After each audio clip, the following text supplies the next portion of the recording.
awesome helpers with me. So Jason and, did Jacob make it in here? If you guys want to come on up. Yeah, we're going to teach you how to not need us. But in the case that you do need us, we're always there. But there are a few things that you can do, whether you are a seasonal resident or full-time, that will make sure that you keep the pipe strong, that you're not getting water leaks, fire, that type of stuff. So peace of mind in every season. These are big ones for restoration.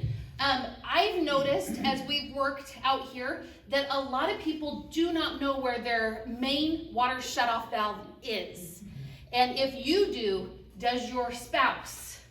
Because a lot of times they'll be gone and then they are calling and they actually end up calling the police to come out to turn off their water. And that just takes a little bit of time. So if you can find where your water shutoff valve is, it's usually right at the front of your house. You can correct me with how many you've seen. This is Jason from Bluefrog Plumbing. And there is a main pipe that goes in. I know on my house it's right by my garage, and there's a lever. If it's perpendicular, or if it's parallel to the pipe, it's on. If it's perpendicular, it's off.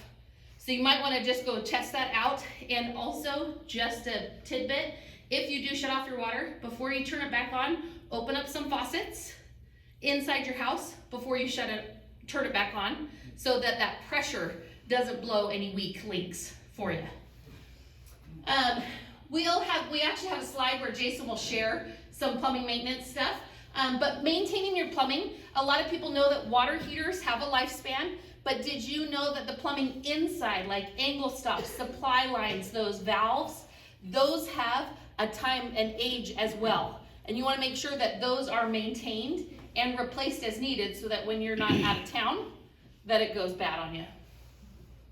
Your roofs, gutters, and the drainage. We actually were out on a job just this last week where the drainage on their property drained towards the house, not away from the house. You want to check that. A lot of people have done extra jobs and upgrades to their landscape. You want to make sure that you're not getting pooling towards your house, because a lot of times that's considered groundwater or floodwater, and a lot of those are not covered with your insurance. So make sure that any landscaping you're doing, that drainage is going away from your house.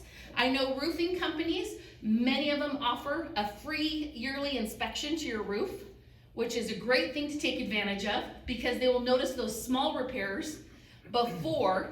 And a lot of times, if you're not maintaining your roof, then that insurance will ding you on wear and tear and not get covered. And we don't want that to happen.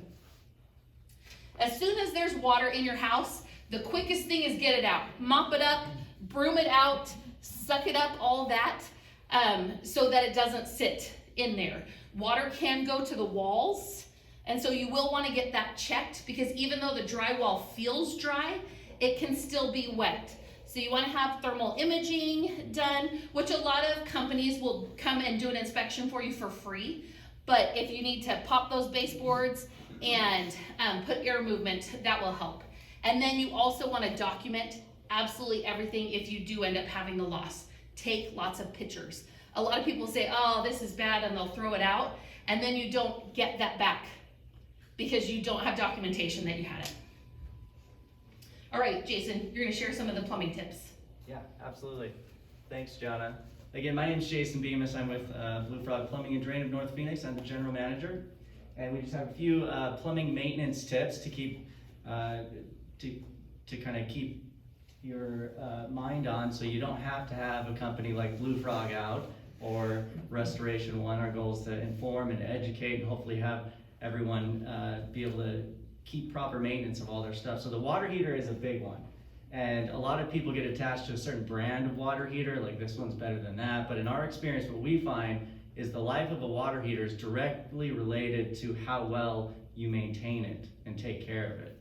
And what happens with a water heater, if you don't flush it regularly, at least once a year, is it accumulates sediment. And so sediment is to your piping in your house. It's kind of, I kind of compare it to having high cholesterol in your circulatory system, right? It kind of builds up, it creates gunk, and stuff can't flow through. And so we get that because we live in the Southwest and we have really hard water here. And so it's important that we flush all that sediment out. And if you haven't done it in a while and you actually go do it and you flush it out onto the street, you're gonna see all kinds of stuff that's gonna surprise you that comes out of there. And so we wanna try to do that regularly. And as we do that, it's gonna increase our energy efficiency, which means it's gonna lower our utility bills. And it's also, a lot of times our water heater can make noises. It's gonna reduce that noise. And it's also gonna extend, most importantly, it's gonna extend the life of that water heater. Checking our water pressure is another big one. Most homes should be set between 40 and 80 PSI. This is something we can do ourselves, or we can have a plumbing professional come out. You just have to get a gauge and you have to hook it near your supply line and figure out where your house should be based on the number of fixtures and so forth. But that's all, you can contact a professional or you can go on Google and figure that out. But having low pressure can be a sign of blockages in the system, which is not good. We also all like to have that high pressure when we shower and when we're using our faucets and so forth. If our pressure is too high, then that can create problems as well with possible leaks or busting pipes and so forth. Turning our valves is kind of one of those things that not too many people know about. So under every sink, you're gonna have 2 supply lines. You're gonna have a cold and a hot water line that feed into that faucet. And by those lines, you're gonna have those little valves. We call them angle stops. And so there's an on and an off. And all of ours are probably on the on position right now. All of our toilets are gonna have a supply line with one of those angle stops. So in a normal bathroom with 1 toilet and 1 sink, we're gonna have 3. And those little $5 to $10 parts are the culprits to most of our work. John is, 6-figure, just devastating restoration products that, we work with insurance companies. It often comes from those supply lines with faucets and toilets and water heaters.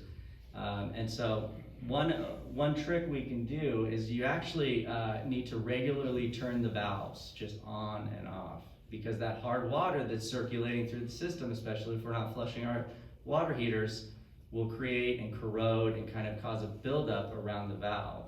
And so one thing to note, and we should do that probably once a month, we should just go around and turn those valves on and off. But if we haven't done that in years, you might find that one is stuck. It's probably something we want to do when they're closer to new. If we start doing it when they're 8, 9 years old, it might not be the best thing because they could be stuck or jammed already. And if you start trying to twist it and break it open, that's probably not a good thing. You probably just need to leave it be. The last point is various biologic treatments. There are a lot of products on the market today. We have one, a lot of companies have their own. This is not Drano. These treatments do not unclog drains. They're meant to pour down our drain lines, usually monthly. And what these do is they actually have live bacteria in them. So it sounds kind of crazy, but if you ever go to the grocery store and you bought yogurt, you've read on the label, it says live bacteria, good for gut health, right? Well, this is a similar bacteria, but it's not for your gut, it's for your drain lines. And so it smells good, it's completely EPA friendly, it's totally green, it goes down your pipes, and it stays there, unless you pour Drano down there or boiling water. But other than that, it tends to do well, and it eats away at the current corrosion, stuff like soap scum, hair down your drains, and it doesn't completely remove the gunk and the blockages, but it can definitely help prevent that. So that's another good preventative maintenance. We figure there's a few things for seasonal visitors that may be a little different than people that are here all the time. So, did you want to keep talking about those, Jason? Yeah, you kind of hit on knowing the shutoff valve locations. There is automatic shut-off systems, these are really cool. I have one in my house. I came home, they detect any leak. And the owner of Bluefrog, he shares this story of all the time. He had $160,000 basically restoration in his house. He was there. We have a lot of snowbirds, people that I hope to get there one day where I can come back this time of year. But they leave their houses and they come back, and I can't imagine leaving for 4 or 5 months and not having a shut-off in place. I've been on vacation, my water heaters leaked. Luckily it came out the garage. But our owner, he had an upstairs, I believe it was toilet, and he was sleeping. And by the time he woke up, it still did all the damage to his house. But an automatic shut-off system will detect and it will shut off your system for you. And they're even advanced now where they just go to an app on your phone, or you can have a screen installed in your garage near the shut-off system, and you have different settings. And so it'll completely protect your house. So if those angle stops or all those valves and so forth were to happen to go bad, then it will shut the water system off for you. You'll get a little notification. It'll say, hey, this is what's going on, this is where it's at. And then you can have a plumbing professional come out, or you can diagnose it yourself and see if it's something that you can do yourself. So you can put the leak detectors at every angle stop if you want it, correct? Well, and then have the main shut off at the main water supply. Well, the ones now actually go at the main, and they can detect all of them? They detect all of them, yeah, and it'll keep they have different sensors and so forth that can tell, and there's settings on there. So if you're at home, you can set it to, okay, we want this much water coming through, so it's not shutting off when you're in the shower.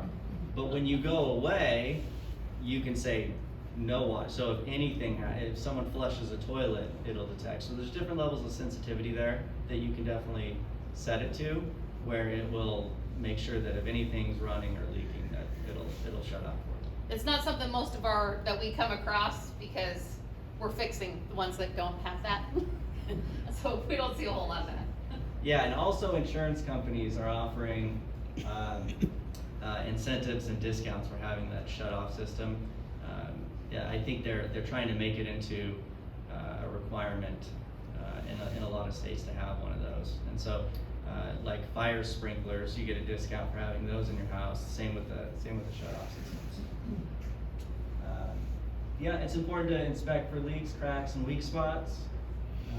This is usually all visual, just to keep an eye on things. But usually, if you have something going wrong, you'll be able to see it. An annual inspection by a professional is always good, just to have someone come out. There's plenty of companies, we do it. There are a lot of other companies that offer free inspections and so forth. And as far as outdoor preparation, we do live in Arizona, and so there's not a lot of freezing going on. But there are things to check, in the wintertime to make sure outside our water doesn't freeze in our hose bibs and so forth. And there's different maintenance things that we could do there as well to keep that up and running. Something in that outdoor preparation that we see is if your trees are really close to your roof, you're a lot of times getting rats going between stuff, and they will chew those lines in your attic. And so you want to make sure that your trees are not touching your roof as you're doing that preparation. Did you have any more on that? No. So one more thing, Jacob, I'll have you talk on this one. One more thing is just preventing fire damage while you're here, but especially while you're away. Jacob can share some of those fire damage tips. Morning, y'all. So first and foremost, unplugging things you're not using. If you're letting things sit there for long periods of time and overcharge, like batteries, a lot of tools and yard equipment is powered by big lithium-ion batteries, and they have surge protectors in them. They don't always work. We're in the business when things go wrong, and little things like that. Having them on timers. You don't need a battery to sit charging for days and days and days. If you've got non-essential kitchen equipment that's sitting there, unplug it. Christmas lights or old lights, things that are frayed, that you're kind of on the fence about, don't let them run forever. Cleaning your yard of debris and vegetation. So one of the quickest things to catch fire and spread fire is firewood on the side of the house, dry brush, trash that's piled up, newspapers, things that are very flammable that you don't really think to get rid of and won't be a problem, can take a small barbecue fire to a whole house loss. So making sure that you have clear egress and, you know, no dry brush and leaves and stuff on the side of the home. Even the magnification from windows can light that stuff on fire. I've seen where people put in the really nice turf and the window, the sunlight off the window burns a row in their turf. So if you have anything that's flammable, it can do that just from the windows too, depending on where the sunlight's hitting them. Maintaining your HVAC system. So the most common cause of fires in Arizona, or one of the most common causes of fires, is your exhaust fan in your bathroom, right? You're running it all the time. You've got dust that's building up on it. It doesn't take too much to get up there and blow it out, or have a HVAC or duct company come out and clean it every couple of years. But that little motor runs and runs, gets hot, that insulation catches on fire in the attic, and it spreads to the whole home, and it's absolutely devastating. Pool equipment as well. Make sure that everything is grounded. You don't have wires that are being chewed by rats or rodents. You're keeping the pump area clean, because those things put off a lot of heat. And in the middle of the summer, it's 120 degrees, you know, sun's baking on it, motor's running too. It's enough for things to spontaneously combust out here. So we want to make sure that anything that's going to be running, producing any kind of heat, has enough room to breathe so it's not starting a fire. And lastly, smart monitoring systems. So they kind of touched on some of the water systems that are available. This is becoming the new standard to have thermal imaging as well as water shutoffs installed on your home.